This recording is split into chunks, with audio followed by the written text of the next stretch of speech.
أعوذ بالله من الشيطان الرجيم بسم الله الرحمن الرحيم إلى رتين النبي المصطفى سيدنا محمد صلى الله عليه وسلم وعلى آله وصحبه وأزواجه وذريته وأهل بيته الكرام أجمعين شيء لله لهم على فاتحة بسم الله الرحمن الرحيم الحمد لله رب العالمين الرحمن الرحيم مالك يوم الدين إياك نعبد وإياك نستعين اهدنا الصراط المستقيم صراط الذين أنعمت عليهم غير المغضوب عليهم ولا الضالين.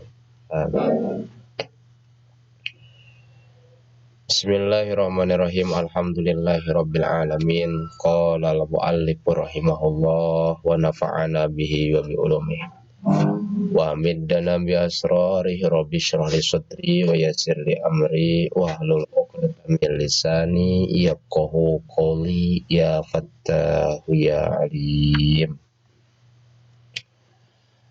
Alhamdu ari sadaya puji eta lillahi tetep kagungan Gusti Allah. Alladzi tegasna mah zat anu hadana nuduhkeun ladzi ka urang sadayana. Ae dallana tegasna mah nuduhkeun ladzi ka kami atau lebih ka saurdauhan muslimnya da ieu mah nu nyaoskeunna kan saurang tapi kumut akalim muadzim nafsah. Lihada ta'lifi pikeun ieu ngarang, pikeun ieu nyusun kitab. Wa makunna sareng teu kabuktosan kami eta linah tadia darapon anu menang pituduh kami laula an hadana lamun henteu ieu nuduhkeun ka kami saha Allahu Gusti Allah ilahi kana taklif. Lamun teh mah teu diparinan hidayah ku Allah atau boro-boro bisa nyusun kitab sadayana ge kenging hidayah ti Allah. Jalma mah teu bisa lamun teh mah henteu ku Allah dipaparin. Walhamdu sareng ari alhamdu huwa hamdu huwa dhamir fasal eta alwasfu bil jamil eta alwasfu nyipatan bil jamili kalawan kaendahan. Wassalatu sareng ari rahmat wassalamu sareng kawilujengan ala sayyidina Muhammadin Rasulillah. Wassalatu sareng ari rahmat wahya ari salat minallahi mung pamilungsur ti Gusti Allah eta ar-rahmatu rahmat al-makrunatu bita. Enten ke damun teh mah dina ngalogat wassalatu ari rahmat anu disarengan ku ngagungkeun kitu. Rahmat anu disarengan ku ngagungkeun. Wassalamu sareng kasalamatan ae ataslimu mingkuli apatin tegasna mah nyalamatkeun tina sakur-sakur anu ngabahayakeun. Wa naqsin sareng sakur-sakur anu matak jadi kurang. Ala sayyidina mugi tetep kapanutan abdi sadaya kajunjunan abdi sadaya katuan abdi sadaya Muhammadin tegasna mah Kanjeng Nabi Muhammad Rasulillahi anu janten utusan Allah lika fatis sakolaini pikeun sakabeh dua makhluk rosa al jinni nyaeta bangsa jin wal insi sareng manusia. Ini sakolain teh saha cenah teh ari sikol tekan berat hartina makhluk kasarnya jin oge teu kurang mah makhluk lembut ari ceuk malaikat mah makhluk kasar. Benten goibna jin sareng goibna malaikat. Jin wal insi ijma'an kalawan ijma' kalawan kesepakatan ulama. Jadi Gusti Rasul teh diutus ka urang, diutus ka alam dunia ieu teh kangge nuduhkeun bangsa jin jeung manusia. Itu teh sepakat ya sadaya ulama. Wakada sarang eta tetep seperti itu al malaikatu ari malaikat maksana nama janten objek rasul diutus malaikat pun termasuk cenah. Alama netepan kana perkara qalahu ngucapkeun kana eta perkara saha jamun muhakkikun. Dari bahasa ianya bahasa alama ya alama dina istilah fikih mah ieu teh nuduhkeun kana segat tamrid hartosna dhaif berdasarkan pendapat golongan ahli penelitian. Wa Muhammadun sareng ari Muhammad ari lapan Muhammad asal-asal namanya eta alamun mankulun alaman kul asa dina alfiyah pan ari jenengan teh aya jenengan aya alaman kul aya alam murtajal ijal aya alam lakob gitu. Ieu mah alamna alaman kul ain malkul anu dicutat min nismil maf'uli tina isi maf'ul al mudha'afi anu ditikelkeun ain fi'ilna mungkin teh kana rusulasi majid warna kahiji babak dua jadi fa'ala yufa'ilu tafilan hamada yuhamidu tahmidan bahwa Muhammadun wa zaka Muhammadun ya isi maf'ul mudha'af mauduun ieu teh sok dibakukeun nya dipernahkeun liman pikeun sahawai jalma kasurat anu seueur naon hisaluhu perkara nasiman alhamidatu anu pinuji anu seueur pujieunana sumia dinamian bihi kalawan Muhammad saha nabiyuna nabi urang sadayana sallallahu alaihi wasallam diilhamin kalawan ilham minallahi ti Gusti Allah li jaddihi ka eyangna Kanjeng Nabi ieu numutkeun sakaul deui kan aya dina berjanji kan ibuna kitu nu nganamian ka Kanjeng Nabi teh. Jadi Siti Aminah maparin Nabi Muhammad.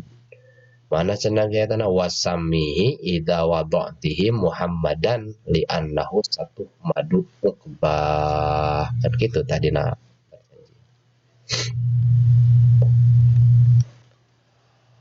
War rasulu sareng ari rasul minal basyariti golongan jalmi eta zakarun pameget khurrun anu merdeka. Kan tadi palanggeran kieu kena sok aya nu maksa bahwa cenah Siti Maryam oge termasuk rasul padahal henteu rasul mah kudu lalaki ieu pendapat ahli sunnah uhiya dipaparinan wahyu ilaihi ka basyar ya bisyar'in kalawan ilmu syara wa umiro sareng diparentahkeun ieu basyar ieu jalmi teh bitablighihi kana ngadugikeun ilmu syara wa illam yakun sareng lamun teu wa illam yakun sanajan teu kabuktian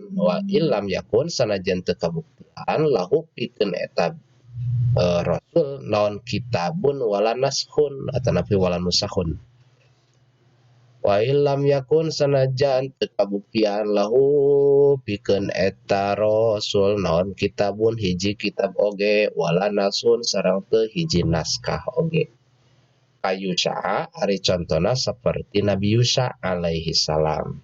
Nabi Yusha teh adalah murid nomor 1 Kanjeng Nabi Musa ya.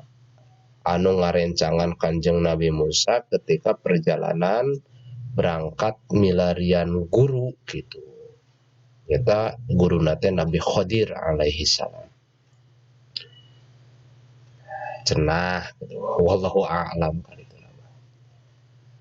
Wa illam yu'mar maka lamun teu dinamian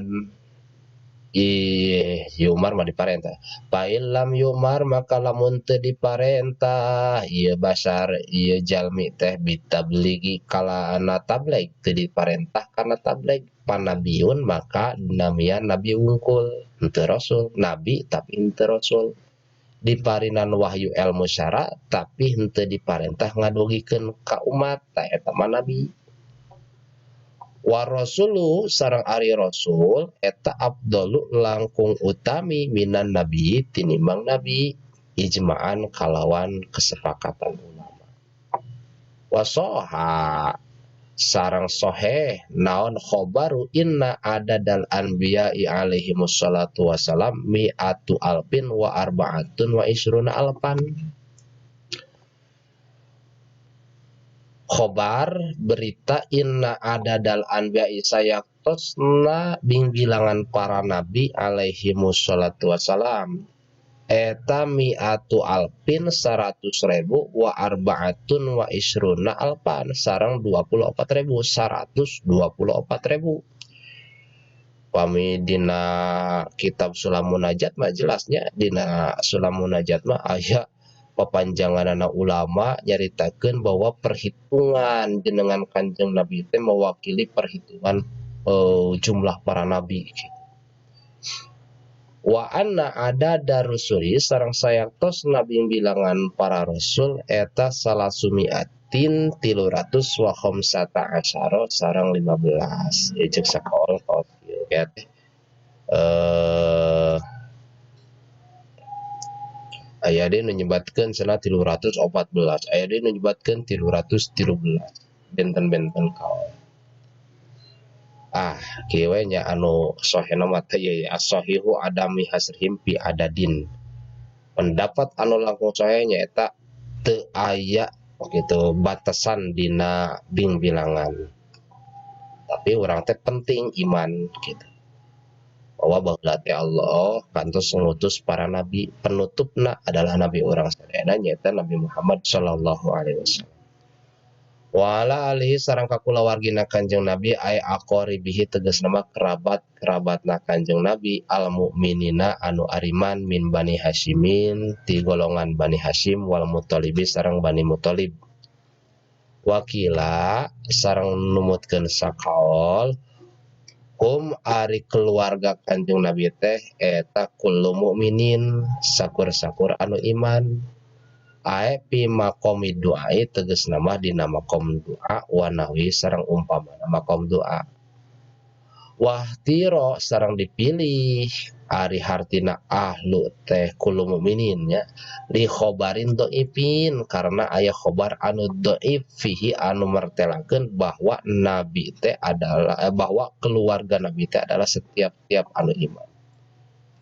Wajazama sareng ngamistikeun bihi kana ieu ikhtiar li khobarin dhaif saha An-Nawawi Imam Nawawi fi syarhi Muslimin dina syarah kitab Sahih Muslim eta kan Al-Minhaj nya ngaran kitab Al-Minhaj fi syarhi Muslim bin Hajjaj gitu.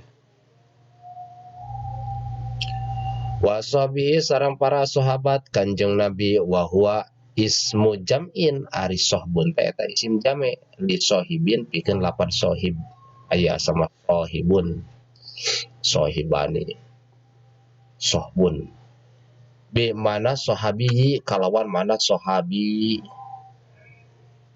wa huwa ari sohabi teh eta manjalma ijtama'a anu patepang anu ngariung mukminan bari iman bin nabina kan nabi urang sadayana sallallahu alaihi wasallam. Walau ama sanajan jalmina teh teu ningal tunanetra ya. Walau ama sanajan jalmina teu ningal tunanetra wa ghairu mumayyizin sareng sanajan jalmina teh teu acan ideng-ideng acan. Al-faizina biridallahi ta'ala al-faizina anu bararagja biridallahi ta'ala kalayan karidoan ti Allah ta'ala safwatun liman tukiro itu kebersihan pikeun jalmi-jalmi sifatun ieu teh janten sifat alfa izina lafad alfa izina sifatun janten sifat liman dzukira pikeun saha-saha jalma anu tadi disebatan keluarga sahabat sadaya wallahu a'lamu bissawab.